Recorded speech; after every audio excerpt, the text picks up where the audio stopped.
2020년 천주교 부산교구 괴정성당 부활제고 문제지.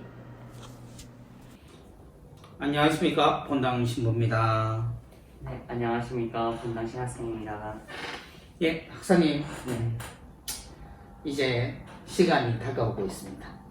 이제 내일 모레면 개학이네요. 예, 우리 학사님 들어가시기 전에 또 우리 이번에 함께 풀었던 부활 철거 문제지 그 해설을 하기 위해서 이렇게 저녁 시간에 사무실에 잠시 나왔습니다.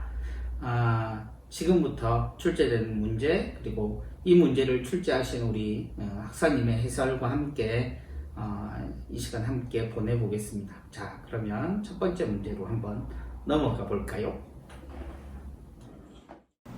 구약 영역 1. 이스라엘 역사에 있어서 가장 큰 사건으로 이스라엘인들에게 있어 하느님을 알게 된 사건이면서 파스카 음식의 유래인 사건은 무엇인가요? 1. 노아의 홍수 2. 창조 3. 다윗의 승리 4. 이집트 탈출.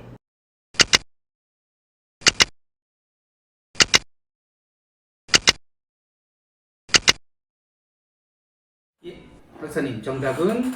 네, 정답은 4번 이집트 탈출입니다.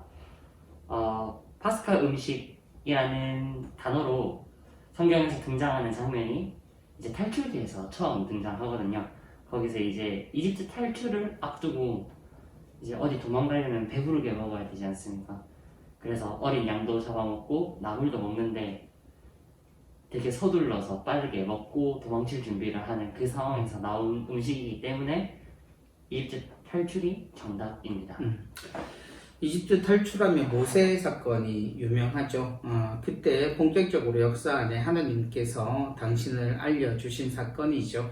그래서 우리는 하나님을 우리가 예로부터 신이라고 불렀던 그분의 이름을 알게 되었고, 또 하나님께서 우리에게 바라시는 것을 알게 되었습니다. 그래서 구원이라고 하는 의미, 그리고 우리가 지금 구원이라는 말을 많이 쓰잖아요.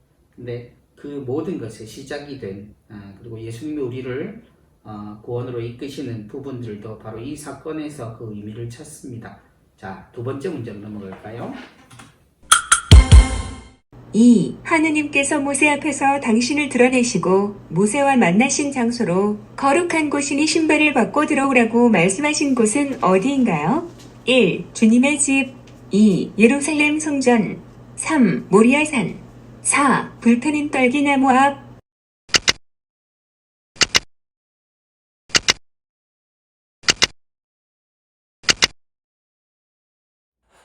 자, 정답은? 네, 이번에도 정답은 4번입니다. 불타는 딸기나무 앞입니다. 박사님 개인적으로 4번을 좋아하시는군요. 이게 조금 더 이 번호를 썼기 위해서 노력은 했는데 하다 보니 이렇게 또 보통 공부 못하는 친구들이 4번을 좋아하는, 예. 일기선으로 그리는 걸 좋아합니다. 딸기나무에 대해서 해설을 좀 해주시면. 이번 문제 같은 경우는 이제 정답을 1번이라고 생각하신 분들이 많은데 이 장면 역시도 이제 탈출기와 연관이 있습니다. 아무래도 이제 저희 신약에서 주님의 부활이 파스카 사건이라고 하는데, 이 파스카라는 게 이스라엘 민족이 하느님을 체험하고 이집트를 탈출한 거기서 유래된 내용이 많기 때문에 탈출기 성경과도 굉장히 깊게 연관되어 있는 것 같습니다. 불타는 떨기나무 같은 경우는 모세가 이제 이집트에서 도망쳐서 양을 치다가 타는 것처럼 보이기도 하고 불 꽂힌 것처럼 보이기도 하는데 타지 않는 나무를 발견하고 거기로 다가가서 이제 하느님의 이름을 듣게 되고 하느님이 어떤 분이신지 알게 되는 그 장면입니다. 네, 발에서 신을 벗어라 라는 하느님의 말씀이 처음 울렸죠. 그래서 하느님 앞에서 모세가 처음 만나는 순간이자 어떻게 보면 인류가 역사 안으로 들어오신 하느님을 처음 뵙는 장면입니다. 그래서 불타는 떨기나무라는 표현들, 그래서 떨기나무가 우리에게 있어서 찬양팀도 있죠. 떨기나무. 네. 또 곳곳에서 떨기나무에 대한 상징이나 어떤 그림들을 우리가 자주 보게 됩니다. 자, 3번으로 넘어갈까요, 이제? 3. 다음 중 메시아에 대한 설명으로 옳은 것은? 1. 판관 2. 기름 부음 받은 이 3. 예언자들의 왕 4. 임금 중의 임금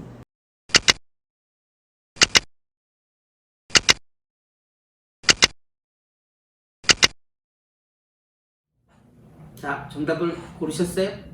자, 정답은 뭘까요? 문제에 보기에 답이 있는 것 같은데. 예, 네.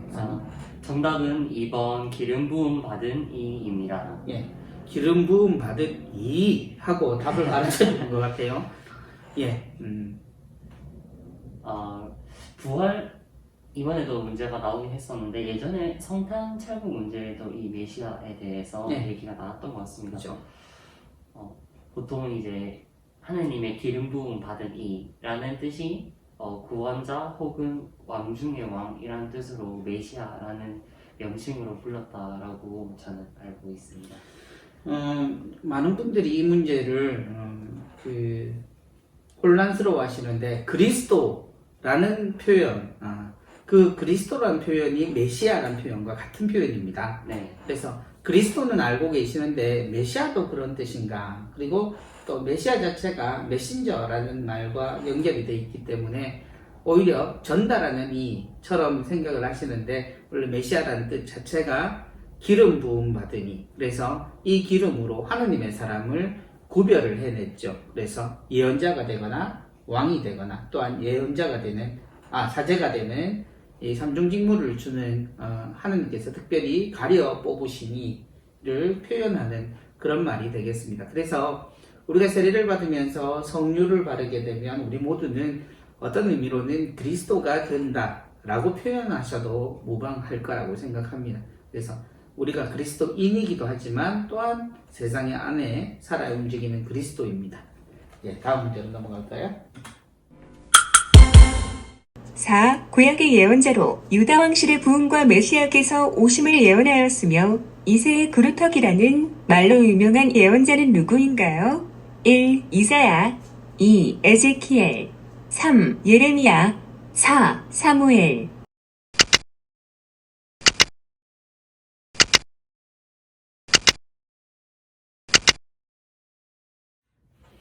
자, 이 문제는 굉장히 많이 힘드셨을 거예요. 그래서 예언자들의 이름이 나열이 되고, 근데 그 예언자들마다 특징들이 있는데, 그 특징을 보여준 예언자를 뽑아내는 문제입니다. 학사님의 해설 한번 들어볼까요? 네, 정답은 1번 이사야입니다. 이사야 같은 경우는 이사야서에서 되게 대표적인 예언이 임마누엘 예언이라고 하지 않습니까? 그 이새의 고루터기라는 표현이 그 임마누엘 예언의 일부로 이제 등장하고요. 보통 이제 저희 초기 그리스도교 공동체는 이 임마누엘 예언에 등장하는 여인을 또 성모님으로 연결시켜서 생각하기도 했었는데 되게 많이 헷갈리셨을 것 같습니다. 유다 왕실의 부흥이라는 단어가 들어가 있어서 사무엘을 생각하시는 분도 계시지 않을까 좀 걱정이 되네요. 아무래도 또 뭐 이런저런 이유로 찾아보신 분들은 생각보다는 또 이세의 그루터기라는 표현들이 나오기 때문에 네. 아시게는 될 텐데 임마누엘이라는 건 다시 뭐 다들 알고 계시겠지만 하느님께서 우리 안에 계신다라는 표현으로 예수님을 나타내는 또 다른 이름이죠. 그래서 그리스도라는 이름을 우리가 세례명으로 취하지는 못하지만 예수님의 단생이라든지 뭐 이런 것들을 이야기할 때 노엘, 노엘라 혹은 임마누엘이라는 세례명을 정하기도 합니다. 그래서 이 소중한 가르침을 주신 또 이사야 예언자입니다. 예, 다음 문제로 넘어갈까요? 문제가 너무 어려워요. 5. 모세라는 이름의 뜻은 무엇일까요?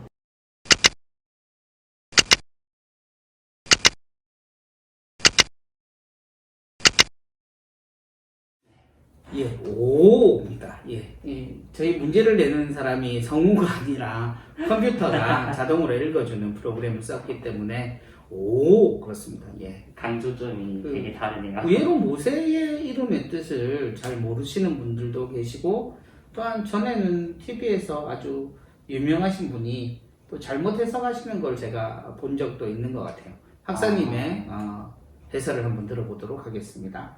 네. 5번 문제 정답은 이 표현만 들어가면 되는 것 같습니다. 물에서 건졌다라는 표현인데요. 이게 탈출기 성경을 잠깐만 읽어보셔도 알 수 있는 게 1장에 나옵니다. 예.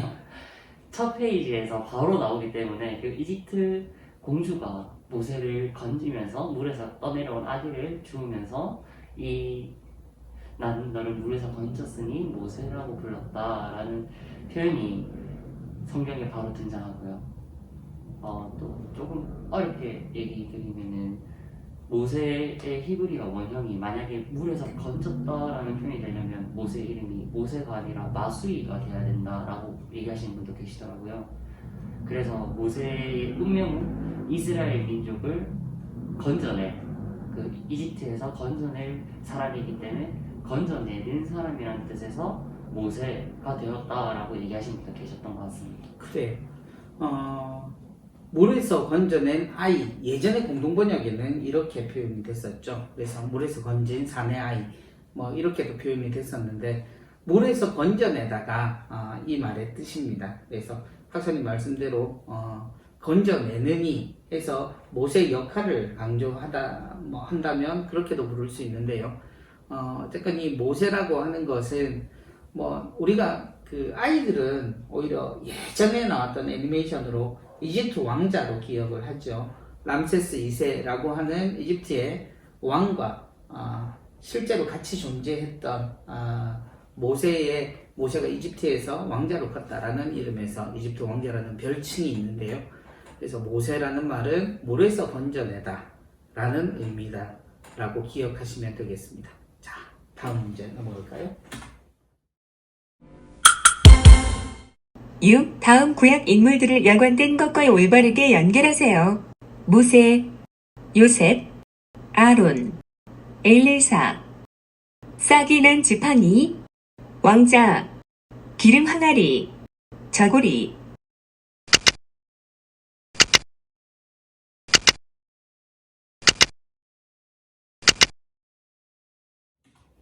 자, 이 문제는 보기를 보면서 풀어야겠죠. 그죠? 네. 그래서, 자, 한번 볼까요? 모세는, 방금 제가 설명을 드렸죠. 네, 이집트 왕자라는. 예, 그렇죠. 네. 그래서 모세는 왕자로 자랐다. 라는 겁니다. 그 다음, 요셉은요, 목사님? 네.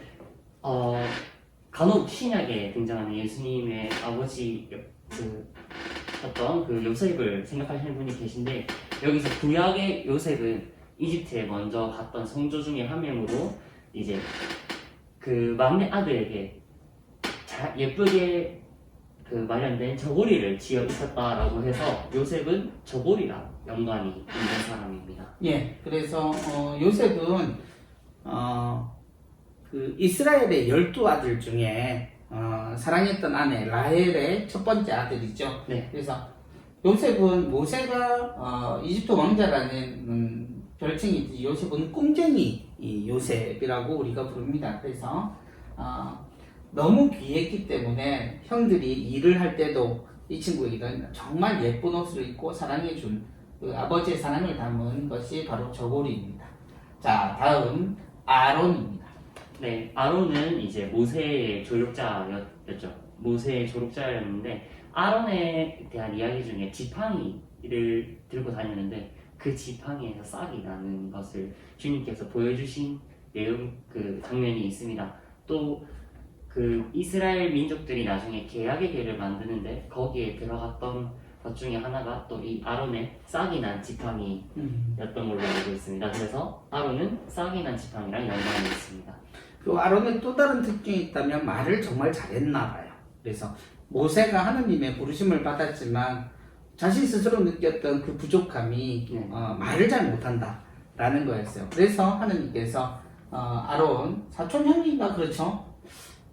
예, 저에게 네, 사촌 형님입니다. 예, 사촌. 예, 저에게도 사촌 형님이 있습니다만 그 아론의 입을 빌려서 백성들에게 그 소식을 알리곤 했다라고 말을 합니다. 예. 그리고 마지막으로 엘리사. 네, 마지막 엘리사. 엘리야 예언자의 이제 뒤를 잇는 예언자로도 유명하죠. 또 그리고 엘리사 예언자의 대표적인 이야기 중에 하나가 과부에게 파견되어서 그 빵을 부어달라라고 하는 이야기가 있는데 기름 항아리에 기름이 없어서 빵을 굽지 못한다라고 했더니 이제 기름 항아리가 마르지 않게 되는 기적이 일어났다는 이야기가 또 성경에 등장합니다. 그렇죠. 과부가 이제 마지막 남은 밀가루 한 줌과 네. 기름 한 방울 그것이 있어서 마지막으로 이걸 먹고 삶의 이제 마지막을 맞이하려고 했을 때 엘리사가 그것을 만들면 나에게 먼저 갖다 주시오라고 이야기를 한 부분이죠. 그래서 근데 또 엘리사 생각하니까 우리 본당에 또 엘리사라는 자매님이 계시는데 엘리사가 여자일까요? 남자일까요? 남자입니다. 예. 그래서 우리가 보통 아로 끝나면 여성형이기 때문에 네. 근데 예. 엘리야와 엘리사 이 둘이 이제 이어지는 관계이죠 우리 연자들. 그래서 예, 웃자고 한번 이야기한 겁니다. 예, 엘리사 어머니 잘 지내시죠? 예. 예. 다음 문제로 넘어가 볼게요. 자. 7. 하느님과 이스라엘 민족들이 계약을 맺은 장소로 십계명을 수여받은 곳이라고 여겨지는 이 산의 이름은 무엇입니까? 1. 승악산 2. 모리아산 3. 시나이산 4. 올리브산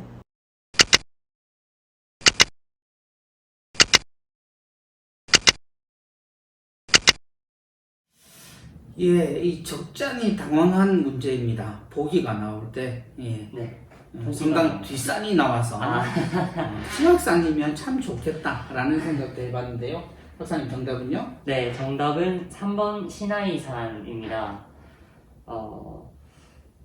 저희 또 이 내용도 역시 구약성경 모세오경에 등장하는 산이고요. 간혹 이제 고고학자들은 시나이산과 모리아산이 같은 곳이다라고 이야기하는 경우도 있는데 이것은 저희가 역사적으로 그것을 뭐 다 검증할 수 없는 내용이기 때문에 실제로 저는 성경에 있는 시나이산을 정답으로 선택을 했습니다. 그래요. 승악산이 아닌 건 분명합니다. 예, 신학산 예, 잘 기억하시고요. 자, 이번엔 뭐 다음 문제로 바로 넘어가 볼게요.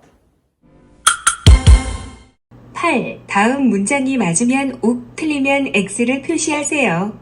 모세가 처음 받아온 십계명 돌파는 하느님께서 직접 적어주신 것이다.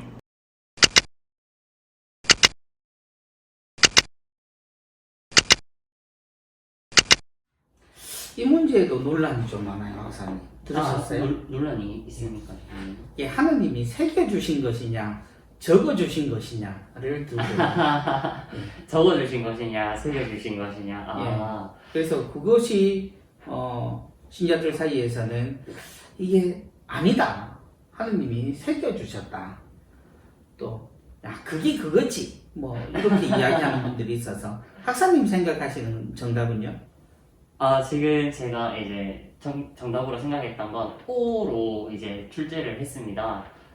저는 사실 다른 부분에서 논란이 될 줄 예. 알았거든요. 어떤 왜냐면 이게 처음이라는 단어를 굳이 집어넣은 이유가 또 있기 때문에 십계명 돌파는 모세가 적었다, 하나님이 적었다 그걸로 논란이 될 줄 알았는데 다른 내용이라니 좀 somewhat 당황스럽네요. 그러면 학사님이 그렇게 생각하신 이유는요? 논란이 될 거라고 생각하셨다. 네. 구약 성경에 이 십계명 돌판을 받는 장면이 2번 등장합니다. 처음에 한 번은 하나님께서 직접 새겨주셨다 혹은 적어주셨다 둘 다 동일한 내용으로 간주한다면 하나님께서 직접 적어주셨는데 그때 이제 하나님과 모세가 만나고 있는 그 사이에 이스라엘 민족들이 그 황금을 가지고 수송아지상을 만들어가지고 또 이제 이분이 너희 하느님이다 이러면서 우상 숭배를 하고 있었던 겁니다.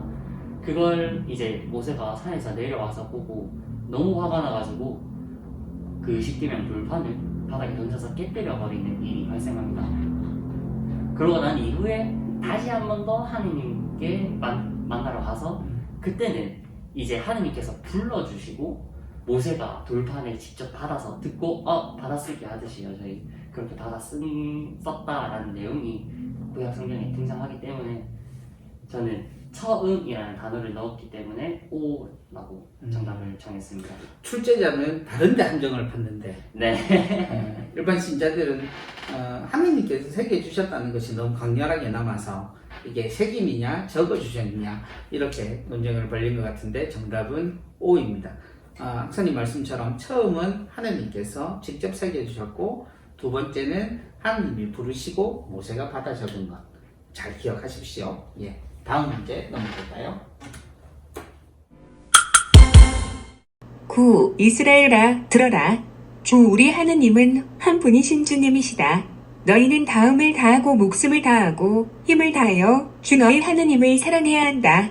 라는 성경 구절이 들어가 있는 성경은 무엇인가요? 1. 탈출기 2. 이사야서 3. 판관기 4. 신명기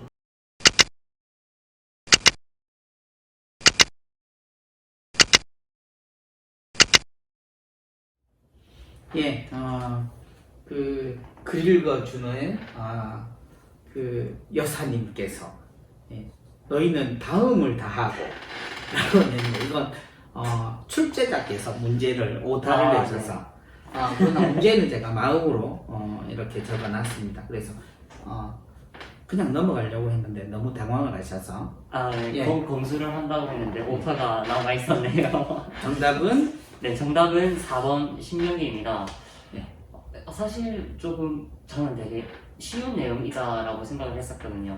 왜냐하면 너희는 마음을 다하고 이 구절이 들어가 있는 부분을 저희는 흔히 신명기의 정신이라고 부르기 때문에 당연히 신명기를 생각하실 거라고 그렇게 생각을 했는데 탈출기라고 얘기하시는 분이 또 계시더라고요. 그렇죠. 이게 헷갈릴 수 있어요. 근데 우리가 지금은 이제 오경이라고 부르죠. 네. 예전에는 모세 오경이라고 했던 것은 처음 창세기부터 시작되는 5권, 처음에 등장하는 5권의 성경을 모세에게 직접 적지는 않으셨으나 그분으로부터 우리에게 전해졌다 해서 대표 작가로 이름을 붙였던 적이 있죠. 네. 그런데 처음 창세기는 사실은 모세가 하느님을 직접 만난 그 사건 이전에 선조들이 하느님과 함께 살았던 이야기들입니다. 창조 이야기부터 시작을 해서 네. 그 나머지 4권이 다 이 탈출기에 관계가 되어 있기 때문에 대표적인 말씀으로 탈출기를 생각을 하는데 탈출기에도 비슷한 말씀이 있기는 해요. 그러나 실제로 지금 이 가르침이 주어진 것은 신명기죠. 그래서 탈출기가 어떻게 보면 역사서에 가깝다면 뭐 이거다 저거다라고 단정 지을 수는 없으나 레위기는 전례에 관계된 우리가 말하는 하느님을 섬기는 데 있어서 그리고 민수기는 그때 당시의 규모들 사람들의 수나 뭐 가축의 수나 이러한 통계자료죠. 네. 그렇죠. 그렇다면 이제 마지막에 남은 이 신명기가 무엇이냐 하면 보통 이제 모세의 유언으로 생각을 합니다. 보통 모세가 이제 자기가 죽을 때가 다 되었다는 사실을 알고 이스라엘 백성들이 좀 이렇게 하고 이렇게 하느님 잘 섬기고 하였으면 하는 마음에서 이거 좀 지켜라, 이렇게 해라, 이렇게 살아라 라고 얘기한 내용들이 들어가 있는 걸로 유명한 책입니다. 그러니까 역사에서 보는 이스라엘이 탈출하고 정착하는 기간은 우리가 광야생활 40년을 하는 것은 탈출기를 통해서 보지만 그때 하느님이 어떠한 마음으로 이야기하셨는지 그리고 모세는 어떤 마음이 들었는지 이런 것들을 차분하게 적은 어떻게 보면 탈출기를 신명기의 눈으로 보면 더 잘 이해할 수 있는 이러한 기록이라고 볼 수 있겠습니다. 예, 다음 문제 넘어갈까요? 신약 영역 10. 예수님께서 파스카 축제를 지내기 위해 예루살렘 도성으로 향할 때 타고 가셨던 동물은 무엇인가요? 1. 낙타 2. 나귀 3. 말 4. 걸어서 가셨다.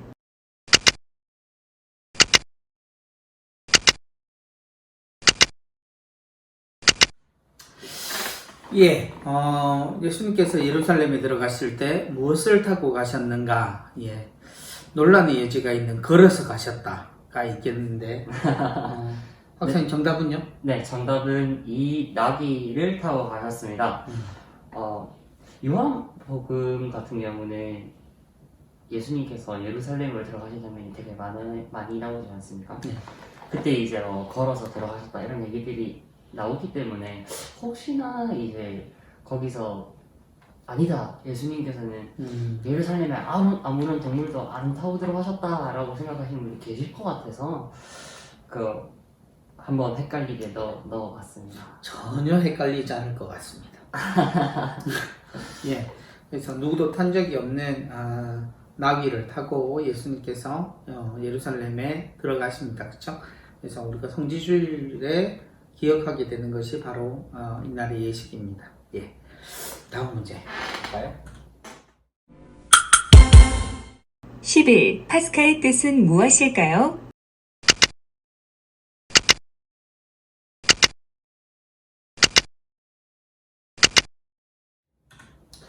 예, 우리가 파스카 하고 뭐 바스카 여러 가지 표현을 하는데요. 이것의 의미를 한번 알아보죠, 목사님. 네, 파스카라는 뜻은 건너다, 건너뛰다라는 그 의미가 포함된 정답을 생각하셨다면 정답으로 처리할 수 있을 것 같습니다. 신약 영역 문제이기도 한데 또 이게 저희가 신약 따로, 구약 따로가 완전히 따로따로 된 게 아니라 서로 신약과 구약이 연관되어 있다는 하나의 성경이라는 것을 보여드릴 수 있는 문제였지 않나 싶습니다. 파스카에서 건너뛰다라는 뜻의 유래가 사실상 이제 구약의 탈출기의 내용에서 이제 모세랑 연관이 있는 그 10가지 재앙하고도 연관이 있고요. 또 홍해를 건넌다든지 건너갔다라는 그런 의미들의 되게 파스카라는 단어를 많이 사용하고 있습니다. 예, 박사님 말씀해 주신 대로 이스라엘 백성들을 하느님이 구해내실 때 마지막 재앙이었죠. 그래서 문설주에 어린 양의 피를 바르면 그걸 죽음의 천사가 보고 이스라엘의 백성이라는 것을 알고 그 집을 건너갔다라고 해서 우리가 파스카라고 이야기를 하는데요. 그 파스카는 영어식으로 이야기하면 패스와 같습니다. 그래서 우리가 패스하면 뭐 연결하다 뭐 이렇게 생각을 하지만 사실 건네주다. 그래서 지나가다 혹은 건너가다라는 의미로 생각을 하시면 되겠습니다. 그래서 이것이 결과적으로는 이스라엘 백성의 입장에서는 구원을 받았다라는 의미가 되기 때문에 파스카를 구원으로 연결을 하기도 하고 또한 예수 그리스도를 믿는 이들에게는 이 파스카라는 의미가 이제 우리의 구원이라는 의미들. 그래서 그러기 위해서는 어린 양의 피가 필요했듯이 우리에게 어린 양은 예수 그리스도 그분의 죽음이라고 표현할 수도 있겠죠. 예, 다음으로 넘어갈까요? 다음 문제를 보고 맞으면 O, 틀리면 X를 표기하세요. 12. 예수님께서 부활하신 빈 무덤을 가장 먼저 발견한 인물은 요한이다.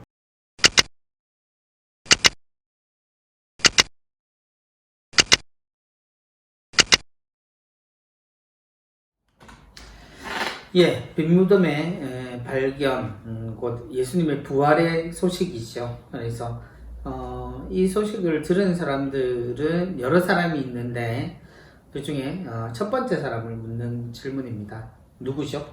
네, 가장 먼저 발견한 인물은 막달라 여자 마리아라고 성경에 기록되어 있습니다. 이제 마리아가 그 예수님 무덤을 찾아갔는데 아침에 찾아갔더니 그 빈 무덤이 열려 있고 무덤 안에 예수님의 시신이 없어진 것을 발견하게 됩니다. 그리고 예수님의 그 빈 무덤을 가장 먼저 발견한 인물이기도 하고 동시에 부활하신 예수님을 가장 처음 만난 인물이기도 한 사람이 막달라 여자 마리아입니다. 예, 뭐 막달라 여자 마리아의 그 가치라고 이야기를 해야 될까요? 굉장히 여러 가지 사건을 겪었죠. 막달라 여자 마리아의 원래 첫 사건은 일곱 마귀를 예수님께서 물리쳐 주신 여인입니다. 예수님한테 구원을 받았죠. 근데 그 많은 경우에 지금 막달라 여자 마리아가 마치 그 가늠하다 잡힌 여인으로 이 두 사람을 같이 이렇게 생각을 하는 분들이 많아요. 근데 우리가 교회 역사 속에서 이런 억측들이나 오해들이 불러일으켜졌고 또한 어떤 의미에서는 막달레자 마리아와 예수님의 관계에 대한 뭐 여러 가지 이야기들도 있죠. 근데 마리아는 분명 예수님께서 첫 번째 예수님의 무덤에 가장 가까이 그분의 무덤을 지켰던 사람이라는 게 오히려 우리는 기억해야 될 점인 것 같고요. 그래서 주님께서 마리아야 라는 그 다정한 목소리를 처음 듣고 예수님의 부활을 기억하게 된, 그래서 부활의 정의는 모두가 함께이지만 그럼에도 불구하고 주님께 대한 마음, 그리고 주님께 대한 마리아가 보여준 그런 용기 있는 태도들, 이런 것이 주님의 부활을 더 기쁘게 맞이하는 태도로 우리는 좀 새겼으면 좋겠습니다. 네, 다음 문제 볼까요? 13. 예수님은 제자들의 발을 씻겨주시며 내가 너희에게 한 것처럼 너희도 하라고 말씀하셨다.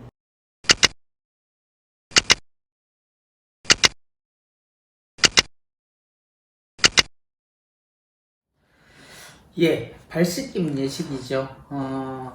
이 부분에 대해서 맞는지 안 맞는지 학사님? 네, 당연히 정답은 동그라미 O입니다. 되게 헷갈리는 부분 없이 되게 쉽게 푸셨을 것 같아요, 다들. 그래요. 그 학사님 개인적으로 발 씻김 예식을 경험하신 적이 있으신지? 네, 저는 그 신학교에서 이제 9월 성삼일 전례를 지낼 때 이제 한번 있었습니다. 누가 씻겨주셨어요? 학장신 누님께서 이제 오. 시켜주셨는데, 제가 뭐 선출돼서 나간 게 아니고요. 그냥 누구 할 사람 없느냐라고 묻는데 이제 조건이 무좀 없는 사람을 조건이 걸려 있어가지고 그럼 나는 무좀 없으니 내가 하겠다라고 했었습니다. 뽑힌 것도 아니고 내가 하겠다 해서 하셨다는 거죠. 이야, 그 선택을 학사님이 하신 거군요. 예, 올해는 우리가 발식김 예식을 본당에서 할 수가 없게 되었는데 본당 신부 마음 같아서 모든 분들의 발을 좀 씻어드렸으면 하는 마음도 있습니다. 주님께서 우리에게 먼저 하셨으니까 우리도 서로 그런 마음으로 서로 사랑하면 좋겠습니다. 예, 학사님이 장차 어떤 인물이 될지는 우리가 한번 내 발을 씻어라 라고 이야기를 한 거죠. 예, 다음 문제 넘어가겠습니다. 14. 예수님께서 십자가에서 돌아가실 때 말씀하셨던 엘리, 엘리, 레마 사박타니의 뜻을 우리말로 풀어서 쓰세요.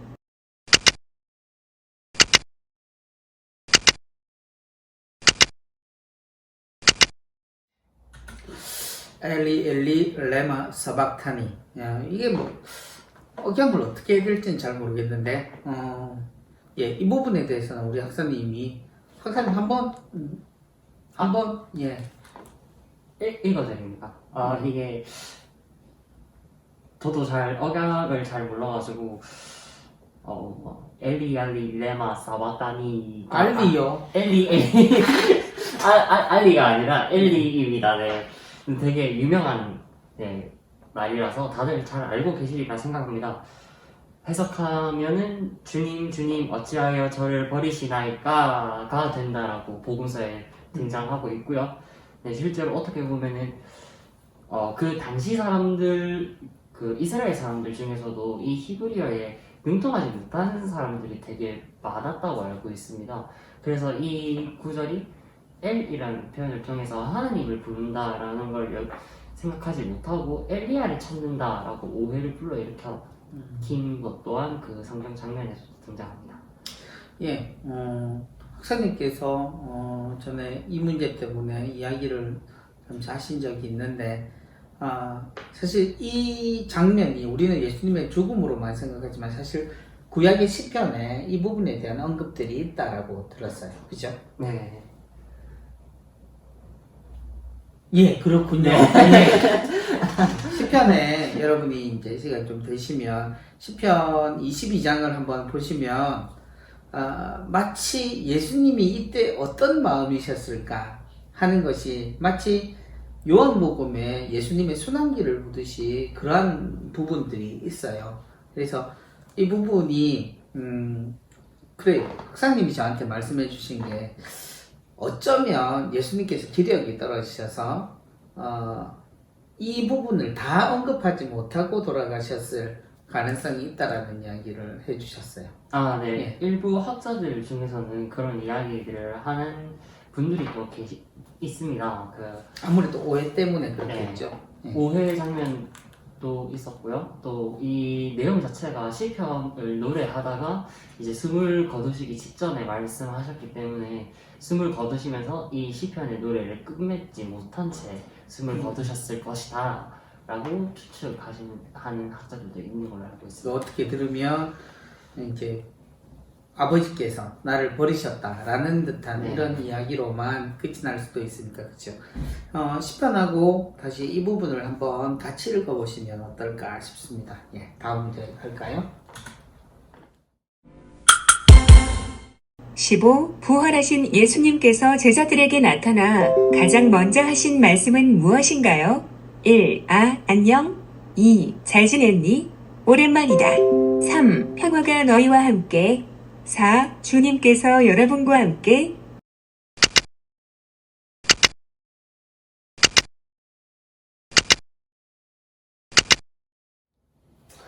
처음 박사님이 문제를 내셨을 때 제가 이 문제의 보기를 보고 제가 잘못 봤나 싶었어요. 안녕. 잘 지냈니? 야, 이런 참신한 보기를 이건 이 점수를 주겠다는 의지의 표현인가요? 아, 네. 이제 또 이제 보기를 통해서 분위기의 전환도 살짝 필요할 것 같아서요. 또 재미있는 보기를 만들어 드리고자 이렇게 나름 머리를 썼는데 솔직히 저는 쓰고 재미가 없을 것 같은데 라는 생각을 했었거든요. 굉장히 산뜻했어요. 이 신학생을 어떻게 해야 되나 이런 생각이 들면서 예. 네, 정답은 3번 평화가 너희와 함께입니다. 예, 예수님 부활하시고 첫 인사였죠. 이것이 사실 제자들은 예수님한테 할 말이 많았을 거예요. 사실 모두가 주님을 버리고 도망간 상태였고 주님의 죽음을 단 한 사람도 막아내지 못했던 그런 상황이었으니까요. 그리고 더군다나 두려워서 떨고 있는데 주님이 나타나셨습니다. 근데 주님의 인사는 너희 왜 그랬느냐 혹은 꾸지람이나 이런 것이 아니라 평화의 인사를 하셨어요. 우리도 물론 미사 때마다 평화의 인사를 하고 있죠. 주님의 성취를 영하기 전에 이 인사를 우리가 먼저 하는 것은 굉장히 의미가 깊다고 생각해요.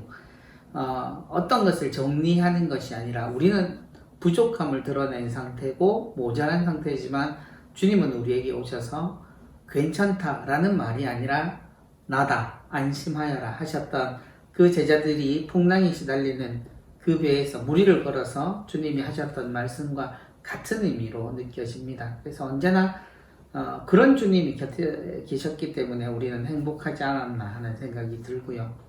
예, 평화를 빕니다. 예. 다음 문제. 16. 예수님께서 부활하셔서 제자들을 찾아오셨을 때 그 자리에 없었던 인물로 예수님의 상처에 손을 넣어보기 전까지 믿지 못한다고 말했던 인물은 누구인가요? 1. 토마스 2. 베드로 3. 엘사 4. 요한.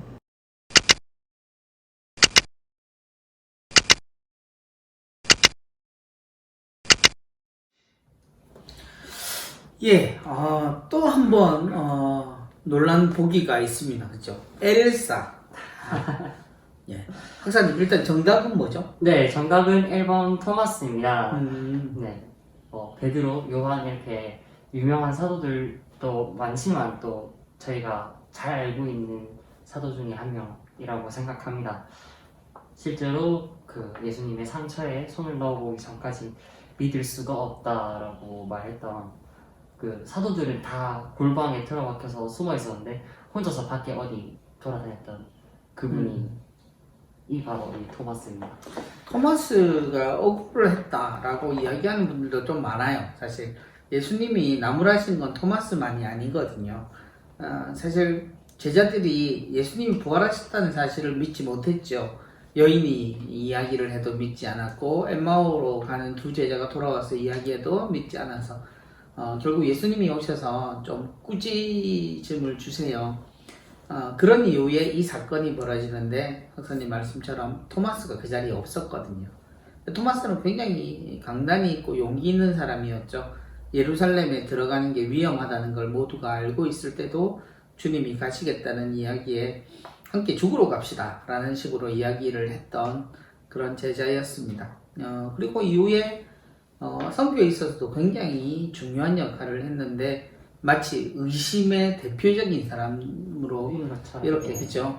이야기가 되어서 어쨌든 그 역시도 그렇게 생각하는 것도 의미는 있다고 생각합니다만 주님은 그런 제자에게도 당신의 모든 것을 드러내시고 우리를 다시 찾으셨다는 것, 그걸 기억하면 좋을 것 같습니다.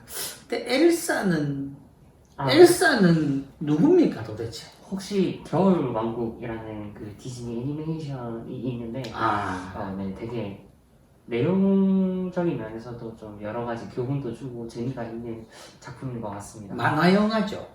네. 예.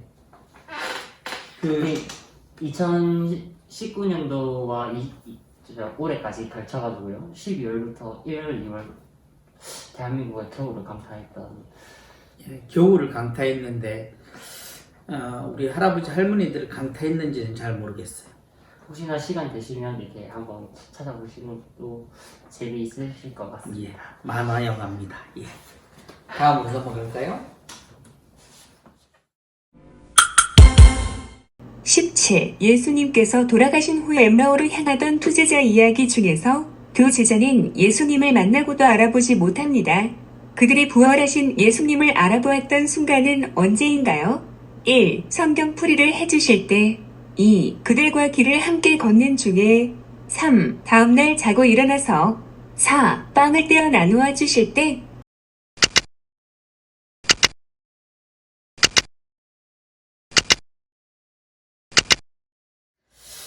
예, 다음날 자고 일어나서를 빼고는 다 성경에 등장하는 그런 부분이죠. 정답은요? 정답은 4. 빵을 떼어 나누어 주실 때입니다. 네. 성경 내에서 이 장면이 되게 구체적으로 좀 묘사가 되는 것 같습니다. 두 명의 제자가, 이름은 등장하지 않지만 두 명의 제자가 예루살렘에서 이제 예수님이 돌아가신 것에 실망을 하고 엠마오를 향하고 있는 중에 부활하신 예수님을 만났고요. 또 예수님께서 그들의 또 이야기, 성경 구절 풀이도 해주셨고요.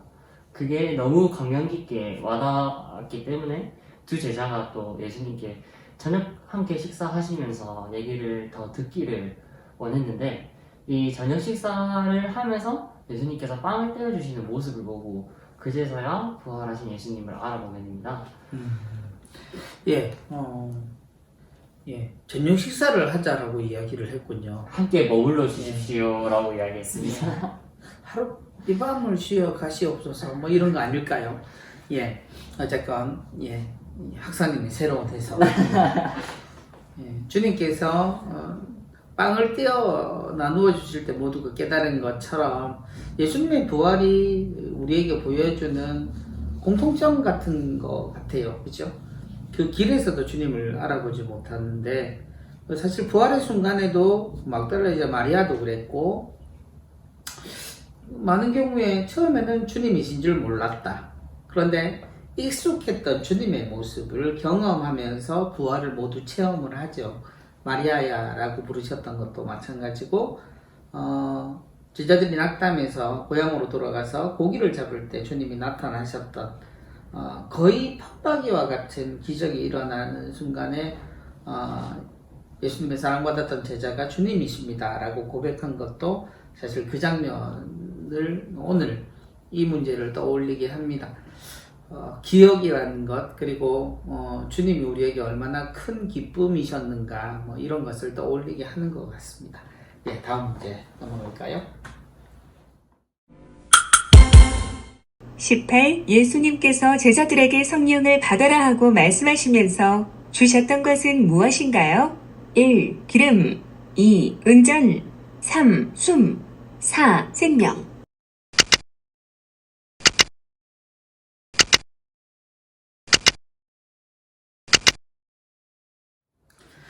예, 성령께서 뭐 주님께서 당신이 가셔야만 성령을 보내주시겠다라고 이야기를 하셨고, 근데 상징적인 행동이셨죠.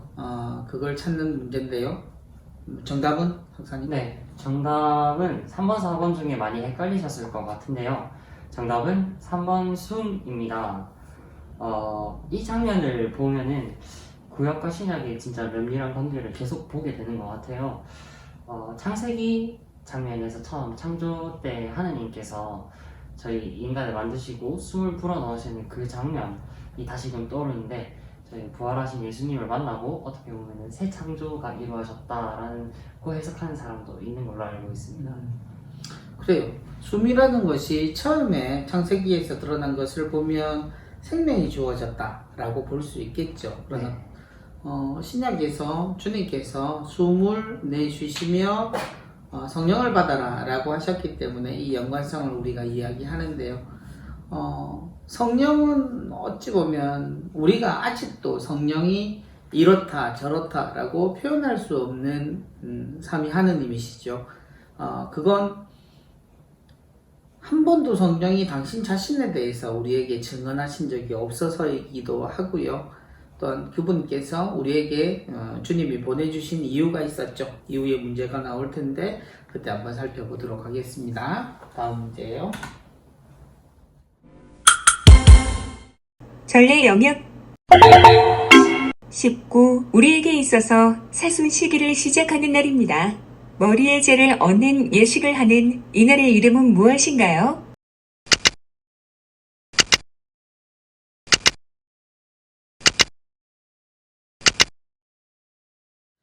자, 어쩌면 쉬운 문제이기도 합니다. 그리고 지금 우리에겐 굉장히 지금 우리가 보내는 이 시기를 열어준 날이죠. 예, 학사님 정답은요? 네, 정답은 제의수요일입니다. 예, 뭐 발음이 왜 그래요? 제의 수요일입니다. 네. 아, 예. 제의 수요일. 예. 이게 그 어이가 아니라요, 아이라는 거 유의해 주시면 좋을 것 같습니다. 예. 학사님만 유의하시면 될 것 같아요. 예. 제수요일의 의미에 대해서 학사님 좀 이야기해 주시면요. 아, 네, 저희가 이제 머리에 재를 얹으면서 이제 저희 뭐라고 설명해 드리면 될까요? 그걸 지금 저한테 물으시면 기억하요. 그래요. 이 제가 작년에 우리가 성지주일날 서로 집에 가져가셨던 그 성지가지를 태워서 나온 제죠. 제 자체는 세상에서 가장 깨끗한 물질이라고도 이야기하는데요. 우리가 바르는 머리에 얹는 이 제는 흙을 상징하죠. 그래서 이 흙을 머리에 얹으면서 우리는 이 사순시기를 시작하는데, 그때 하는 이야기가 두 가지가 있어요. 혹시 기억하세요? 사람아 흙에서 왔으니 흙으로 돌아갈 것을 기억하여라. 네, 그리고 회개하고 복음을 믿어라 라는 두 가지 이야기를 하죠. 그래서 근본에 대한 이야기인 것 같아요. 우리의 근본을 생각하고, 우리의 근본이라면 흙이지만 그 모든 것을 하나님께서 우리에게 주셨음을 기억하게 하는 것으로 우리가 다시 돌아갈 것도 기억해야 하고요. 그래서 회개하고 다시 돌아서서 복음을 믿어 예수 그리스도가 우리에게 보여주신 모든 것으로 다시 생활을 시작해보자 라는 의미가 있겠죠. 그래서 제수일, 올해는 우리가 불가피하게 함께 하지 못했지만 이 죄를 지금 보관하려고 해요. 그래서 내년에라도 우리가 같이 한번 나누었으면 합니다. 예, 다음 문제 넘어갈까요? 20. 사순 시기 금요일에는 특별한 전례를 합니다. 주님께서 걸으셨던 순환의 길을 함께 걸으며 기도하는 시간인 이 시간의 이름은 무엇인가요? 1. 빛의 예식 2. 구유 예절 3. 십자가의 길 4. 십자가 경배.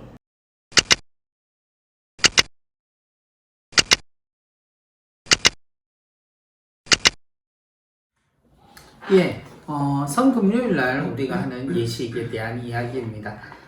문제를 읽으셨으면 좀 쉽게 풀 수 있었을 것 같아요. 학사님? 네, 힌트는 순환의 길에 함께 걸으며 라는 부분인데요. 정답은 3번 십자가의 길입니다. 많이 헷갈려 하시는 분이 계셨을 수도 있을 것 같아요.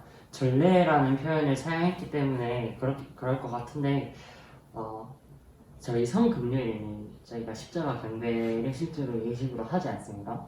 근데 십자가의 길에 이제 전례라는 표현이 들어가서 헷갈리시는 분도 계셨을 것 같습니다. 학사님 전례 보시죠? 아니에요? 네, 저는 지금 부서가 없는 회장단에 예. 아이고. 그전에는 전례를 하시지 않았나요?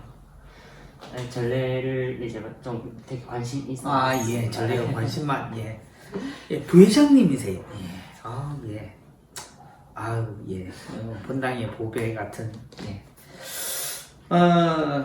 그 십자가의 길은 제가 11년 차 때 예루살렘에 한번 갔다가 빌라도의 관저가 있던 자리에서부터 예수님 돌아가신 곳까지 거기에 길에 새겨져 있는 십자가의 길을 본 적이 있습니다.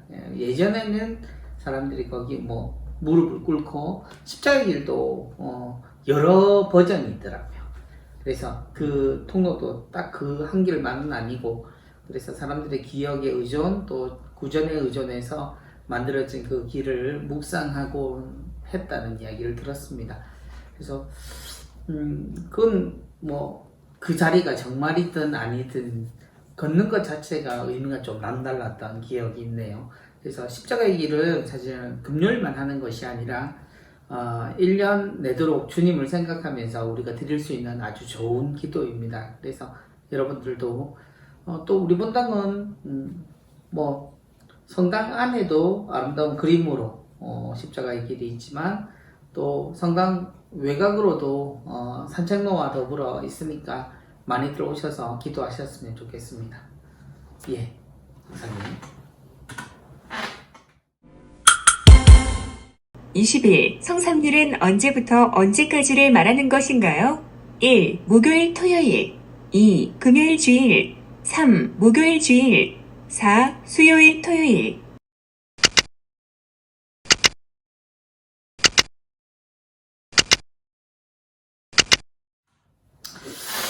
이 문제가 굉장히 조금 해마다 이렇게 여쭤봐도 또 혼란을 많이 겪으시더라고요. 성삼일이라는 단어. 그리고 실제로 이것의 원래 이름은 주님의 순환과 부활의 성삼일이죠. 네. 그렇기 때문에 헷갈리시는 분들이 많은데요. 학사님 정답은요? 네, 정답은 3번 목요일에서 주일까지입니다. 근데 그렇게 하면 목, 금, 토, 주일, 4일. 나흘이잖아요. 네. 이게 저희가 태양력으로 계산할 때 목, 금, 토, 주일까지 해서 총 4일이기 때문에 이게 성삼일이 아니지 않느냐라고 하시는 분들이 계신데요. 보통 이제 저희가 지금 전례를 하면서 이렇게 시간을 잴 때 그 이스라엘 민족들이 가지고 있었던 시간 개념을 저희가 항상 빌려온 경우가 되게 많습니다.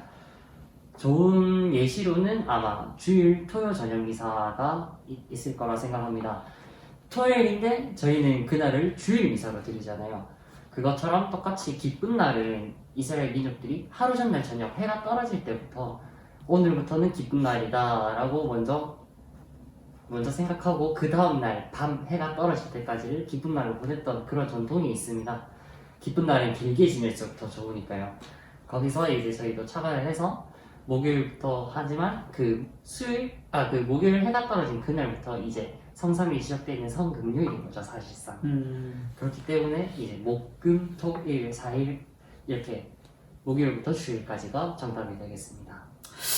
똑같은 날인데 길게 지낸다는 표현이 조금 이스라엘의 이 부분 다시 봅시다. 다시 할까요? 오해의 소지가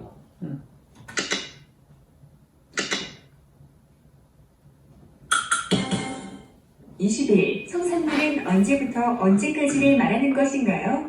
1. 목요일 토요일 2. 금요일 주일 3. 목요일 주일 4. 수요일 토요일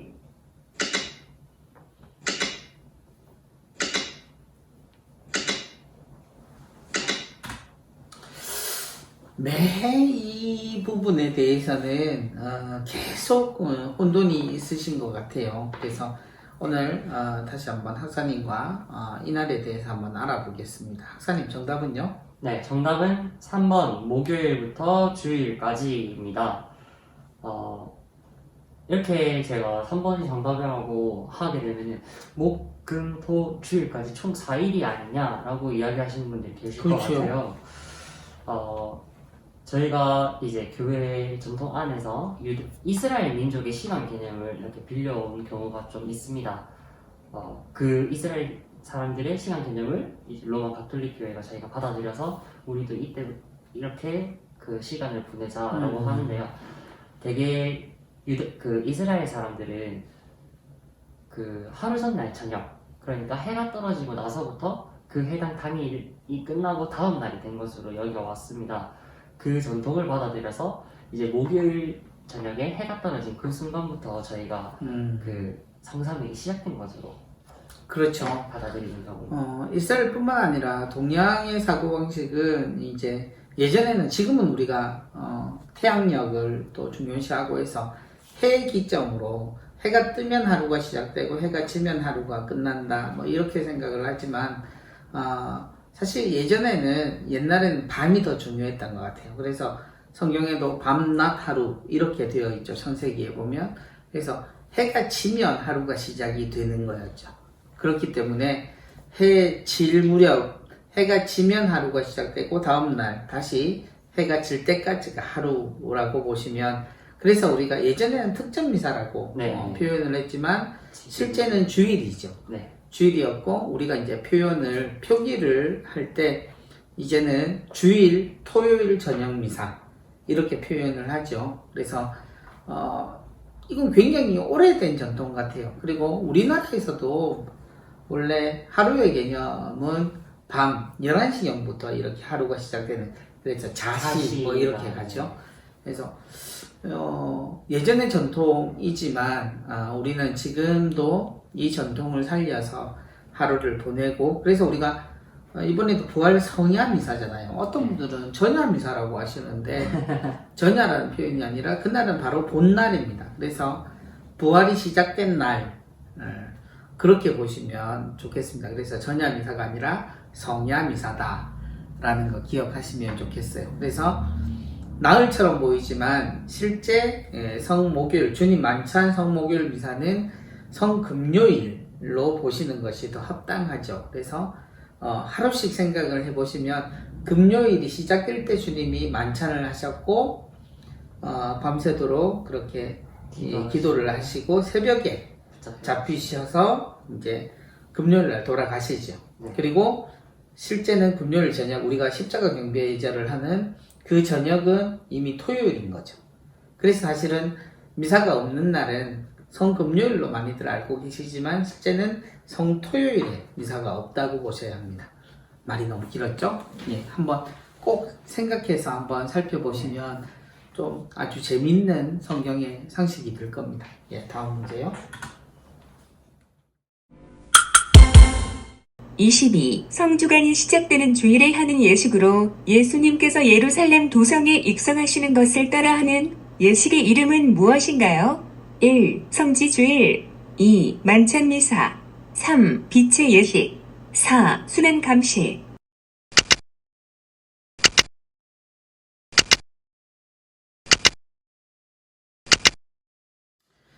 주님께서 예루살렘으로 입성하시는 걸 기억하는 예식입니다. 그래서 이 예식이라는 말이 또한 힌트가 되겠죠. 자, 학사님 정답은요? 정답은 1번 성지주일 미사입니다. 네. 저희가 성지주일 같은 경우는 미사를 드리기 직전에 되게 평상시 주일 미사와는 또 다른 이렇게 그 예식이 하나 있는데요. 그걸 예루살렘 입성하시는 것을 저희가 똑같이 한번 행렬을 하고 기쁘게 노래도 부르고요. 그리고 이제 예루살렘 주민들이 예수님 들어오신 걸 기쁘게 맞이할 때 빨마가지를 흔들었던 것처럼 저희도 성전에 있다 하면서 뻘마가지를 흔들면서 들어가는 그런 예식을 하게 됩니다. 어릴 때 복사를 할 때 가장 혼란스러웠던 주일이었던 것 같아요. 미사 전에 야외에서 그러니까 성당 밖에서 예루살렘 입성 기념식을 하잖아요. 그때 막 흔들면서 왜 옷을 깔지는 않느냐 하면서 막 친구들하고 그랬었는데, 성당에 들어가서 미사가 정작 시작이 되면 순환기를 읽으면서 예수님 돌아가신단 말이에요. 그래서 야, 이건 뭐 기뻐해야 되는지 아니면 슬퍼해야 되는지 혼란스러웠던 기억이 있습니다. 학사님에게 성지주일은 어떤 의미였습니까? 저는 되게 성지주의를 거의 항상 학교에서 보냈었는데, 학교에서 이제 제가 성지주일 같은 경우는 다른 친구들 미사하고 이렇게 예식에 참여하는 동안 촬영을 좀 많이 했습니다. 제가 행렬 제일 끝에서 따라갔다가 제일 앞에까지 따라잡아서 뛰어 올라가야 되고 이런 경우가 많았었는데 되게 힘든 순간들이었던 것 같습니다. 주님의 순환과는 상관없이 나는 일하느라 힘들었다. 어떻게 보면은 이제 또 다른 방식으로 주님의 순환에 또 함께 참여하고 있었지 않나. 예. 잘 알겠습니다. 다음 문제 넘어가시죠. 23. 파스카 음식 중에서 중요한 것입니다. 오늘날 우리의 미사에서도 중요한 역할을 하는 이것은 무엇일까요? 1. 어린 양고기 2. 쑥나물 3. 포도주 4. 누룩 없는 빵.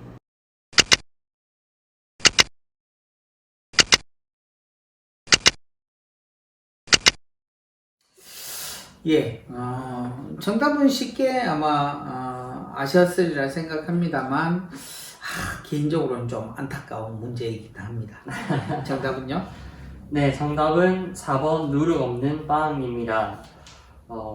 어린 양고기와 쓴나물, 누룩 없는 빵 이렇게는 이제 저희가 탈출기 구약 성경에서도 보면은 바로 음식 이름으로 언급이 되는 음식이고 먹는 방식까지 설명해 주시거든요.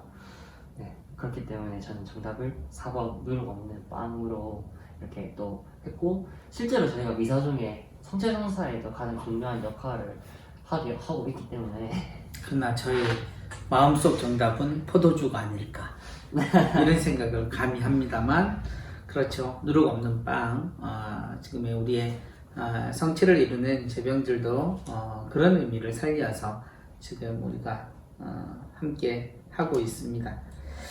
예, 포도주. 예, 다음 문제 보실까요?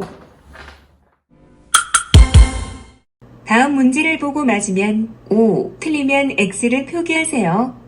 24. 금육을 지키기 위해 금요일에는 감성동 회를 사 먹는 것이 금육의 정신을 지키는 것입니다.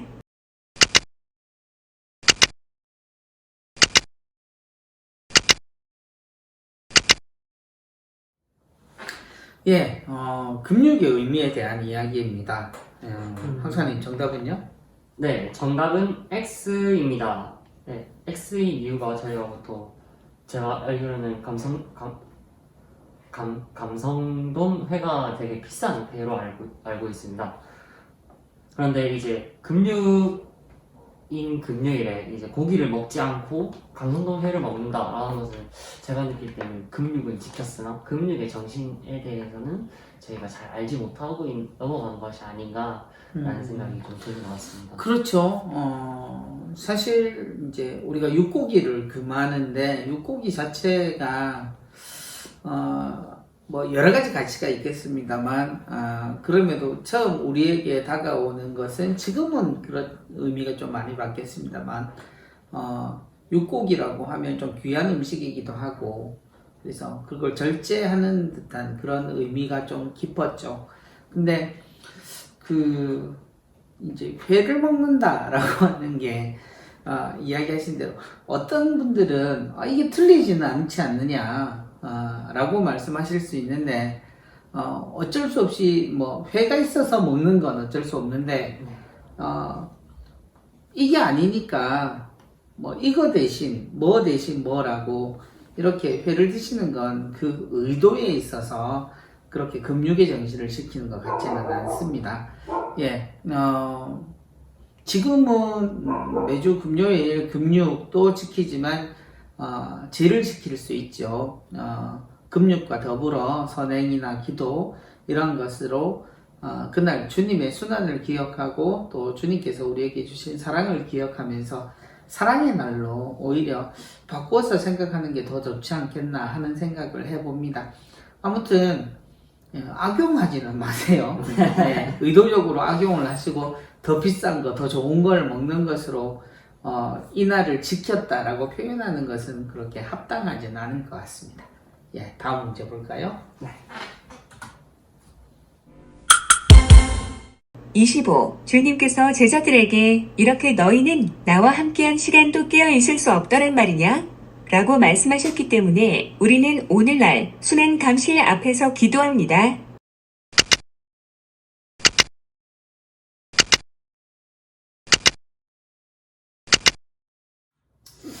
예, 예. 네, 문제 속에 예수님이 굉장히 앙칼지시군요. 어떻게 보면 어떤 말이냐? 예. 나무라는 것처럼 예. 들리기도 하실 것 같은데 정답은 네, 동그라미입니다.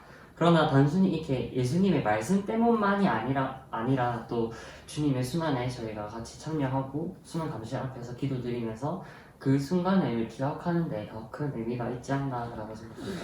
예, 주님 순환 감실에 대해서는 전통적으로 오해들이 조금 있죠.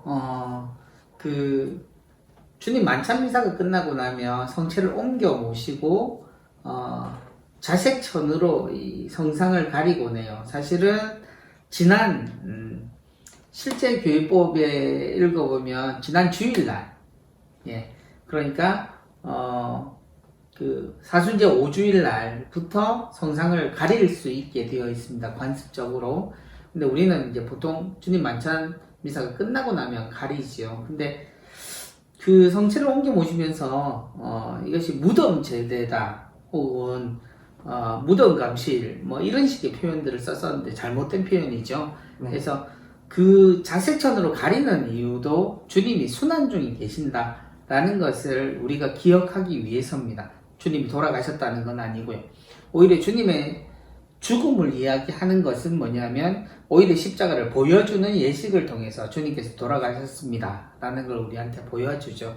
어쨌건 주님께서 피땀 흘려 기도하셨던 그 하루를 주님과 함께 시간을 보낸다는 의미가 가장 크니까 이번에는 뭐 이 역시도 함께 하지 못하지만 각 집에서 가족들이 함께 주님의 순환을 함께 기억도 하고 묵상도 하셨으면 더 좋겠습니다.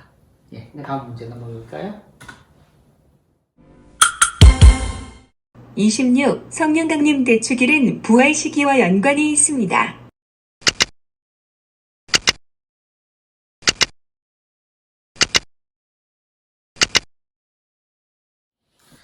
예, 이건 시기에 대한 부분입니다. 예, 학사님 정답 가르쳐 주시죠. 예. 네, 정답은 동그라미 O입니다.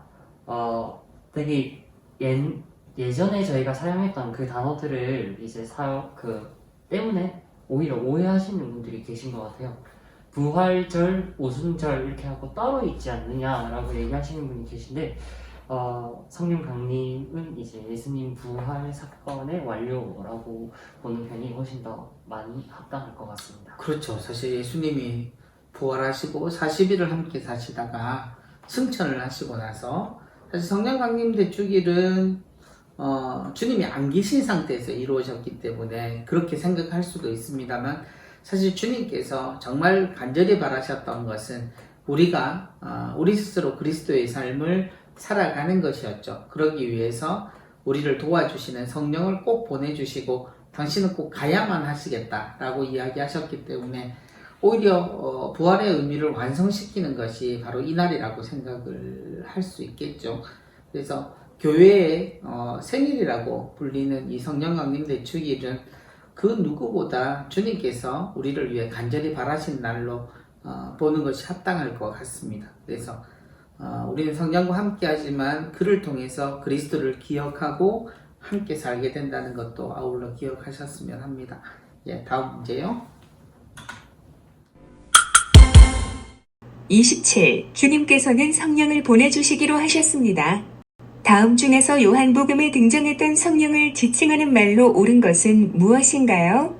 1. 보호자 2. 해석자 3. 치유자 4. 불꽃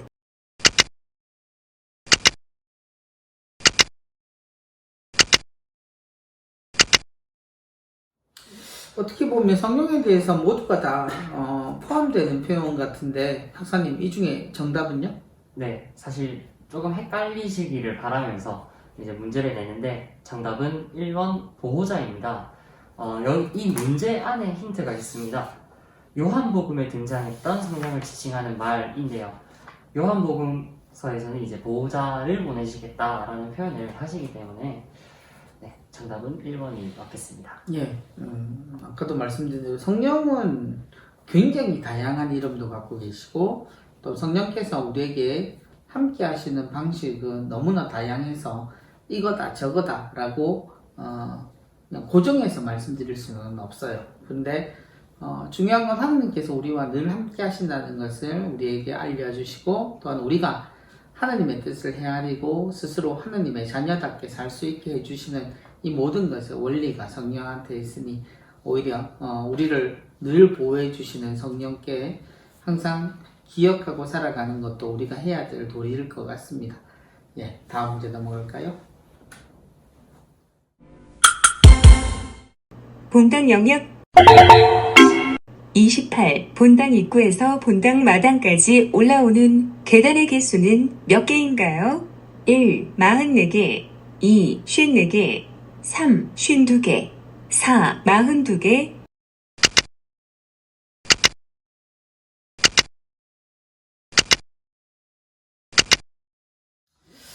예, 이 본당 영역의 문제들은 출제 의도가 예, 본당에 대한 관심일 것 같기는 한데 자, 학사님 일단 정답부터 가르쳐 주시죠. 네, 정답은 3번 52개입니다. 예. 네, 52개인데 이게 제가 한 3번 정도 오르락내리락 하면서 혹시나 오차가 있을까 생각하는데 52개가 맞고요. 제일 밑에 계단부터 이제 계단이 끝나는 지점까지고요. 이 지점이 혹시나 헷갈리시는 분이 계실까 봐 다시 말씀드리면 그 사무실 맨편에 있는 그 계단 있지 않습니까? 저희 교회 성당 네, 저 정문으로 밑에서부터 마당까지 사무실까지. 올라오는 그 계단의 개수가 52개입니다. 예. 예, 이걸 다 세야 되는 거죠. 네, 이게 사실 세셔야 됩니다. 예. 사과 인사부터 하시죠. 죄송합니다. 예, 우리 그 아버지 어머니들을 생각하면 한 번 올라오는 것도 힘든데 그걸 또 셋이라고 해서 너무 죄송하게 생각하고요. 예, 너무 젊어서 그렇습니다. 예, 너그럽게 용서하시고요. 52개다라는 것, 예, 젊은 사람들한테 꼭 힌트를 받으셨기를 바랍니다. 예, 예, 다시 한번 죄송합니다. 다음 문제 넘어가겠습니다. 29. 본당 성전 내부에 있는 십자가의 길에서 예수님이 쓰러지심에 해당되지 않는 천은 무엇일까요? 1. 3척 2. 7척 3. 9척 4. 12척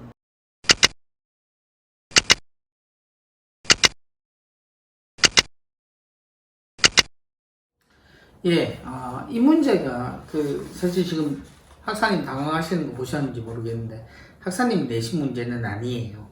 학사님이 원래 내셨던 문제는 예, 본당 안에 십자가의 길 중에 예수님의 눈이 가장 몰려있는 천은 몇 초일까요? 뭐 이런 문제였는데요.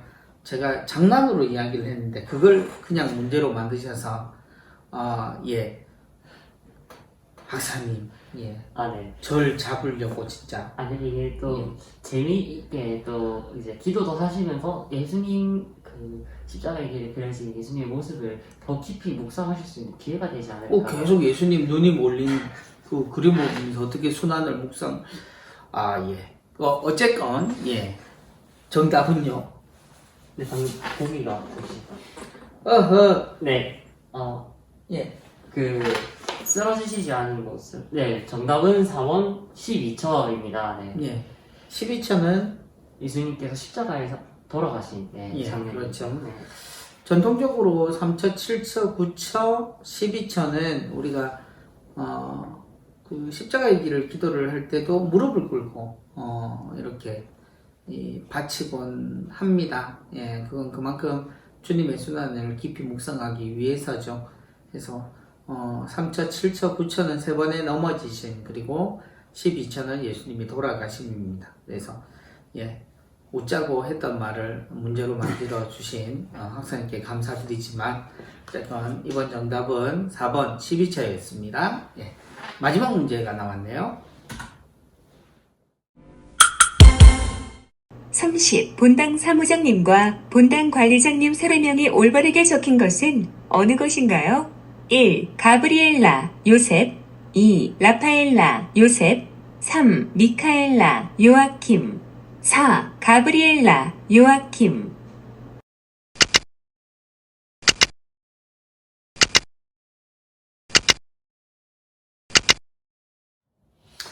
예, 이제 마지막 문제입니다. 예, 학사님, 이 마지막 문제의 정답을 네, 정답은 제가 굳이 안 알려드려도 다 아시리라 생각합니다. 사실. 예, 이 정답은 예, 본인들에게 확인 받으시고요. 예, 채점만 하도록 하겠습니다. 개인정보에 해당하는 소중한 정보라서 저희가 차마 정답을 말씀드리지 못하고요. 네. 이럴 거면 왜 문제를 냈어요? 네, 그 계단 때도 그랬지만 네, 본당 저희 공동체가 함께 모여 사는 곳에 그리고 거기서 함께 봉사하는 분들께 좀 더 작지만 자주 관심을 가져주시고 항상 이제 서로를 잊지 않고 살았으면 좋겠다라는 생각으로 이렇게 한번 예. 넣어봤는데요. 예, 방금 학사님의 연기 보셨습니다. 예. 네? 전혀 당황하지 않았으나 당황한 척 하는 연기. 예, 이로써 30문제였습니다. 해설이 좀 길기도 했고 장황하기도 하지만 그래도 여러분들과 함께 즐겁게 문제를 풀어보고자 저희들 함께 했고요. 자, 올해 문제를 출제하셨는데 학사님 뭐 마무리로 소감 한마디 하시고. 네. 사실 이 문제를 출제할 때까지만 해도 저런 개들이 예. 네, 그까지만 해도 금방 이제 저희가 다시 만날 수 있을 거라는 생각을 했었습니다. 근데 생각보다 이 기간이 길어졌고요. 그렇게 돼서 제가 지금 이렇게 해설까지 하고 있지만 또 되게 재미있는 시간이었던 것 같습니다. 같이 함께 제가 알고 있는 부분들을 나눌 수도 있었고요. 또 여기에 적극적으로 이제 문제를 풀어주신 신자분들께도 감사드리고 또 열심히 학교 가서 배워올 수 있는 계기가 되지 않았나 생각합니다. 예. 마지막으로 학사님의 이 소감과 더불어 예, 배경음악, 멋진 음악 들으면서 마무리를 하도록 하죠.